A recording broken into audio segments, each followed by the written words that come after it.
Hey there guys, what is up? It's Sean here and damn, it's been a while. It's been that long in fact. I'm feeling quite nervous about sitting down and doing another one of these. So it feels a lot easier to kind of sit down in front of the microphone when you do it daily, but when you go what, 2 or 3 weeks without speaking to yourself, it's kind of an awkward moment. But I have so much I want to talk about. Obviously, Modern Warfare 3 is the hot topic at the moment, and I'm absolutely loving this game, guys. I couldn't pull myself off this game to do a commentary, and I didn't actually plan to. I wanted to play it all the way through to level 80 before I gave you my first commentary, because I've watched so many Modern Warfare 3 videos and they're just spewing out shit that I don't want to watch, and I don't want to be the same. So I held things off for a bit, and what I've got for you guys today is I don't think it's an early game. It's probably one of my very first free-for-alls, and we're playing on a map called Mission, and we're using this ridiculously OP, ridiculously ugly gun. If you haven't seen this setup, it is monstrous. I've actually changed it up a little bit and made it even more OP since this video. At the moment I'm running, what am I running? Well, in the video I'm running the P90M1 or whatever it is with silencer, assassin, steady aim, and sleight of hand, and I pretty much always use sleight of hand. I just can't live without it. On assault rifles I'm always using quick draw. On the SMGs I like to use assassin because you really need to get up close. I'm sick of being UAV hold. There's nothing worse than flanking all the way around and people just turn around and point their gun at you as you walk through the doorway. But yeah, like, I'm having a lot of fun with this setup, and I've got a funny feeling it's going to be nerfed, but I'm going to keep that for another commentary and why I think it shouldn't be nerfed. But I don't want to get too much into that because that's like a big discussion I want to do. But this game, yeah, it's absolutely fantastic. And, it's very different from the other Call of Duties.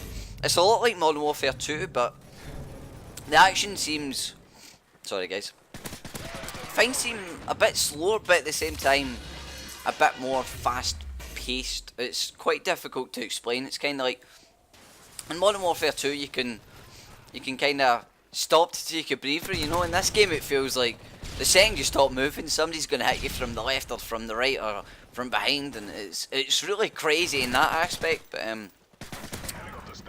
what the hell am I even talking about?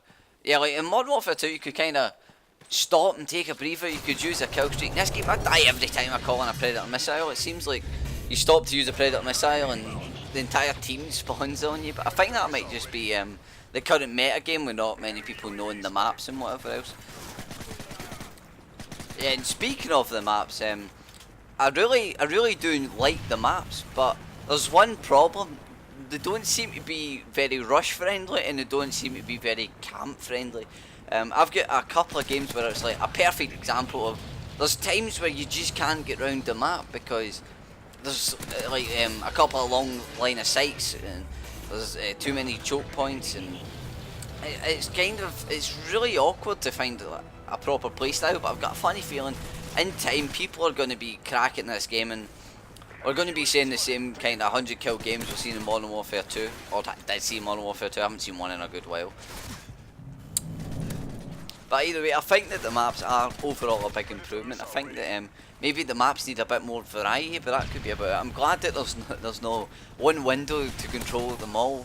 You know, like MW2, COD 4, Black Ops especially, there was always one window or one big long hallway with like a big solid concrete block that just stood head glitch behind, just screamed head glitch behind me and take out people as they spawn.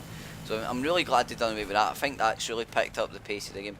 As for kill streak stacking again, I was always a big fan of stackable kill streaks. I find that non-stackable kill streaks really slows the game down. I know that sometimes people like they'll be one off a chopper gunner and then they might just sit back and camp, but when you take stackable kill streaks away, people just camp anyhow. They camp from the start to the end. Whereas when you make them stackable, people want to rush because they want to get loads and loads of them in one game.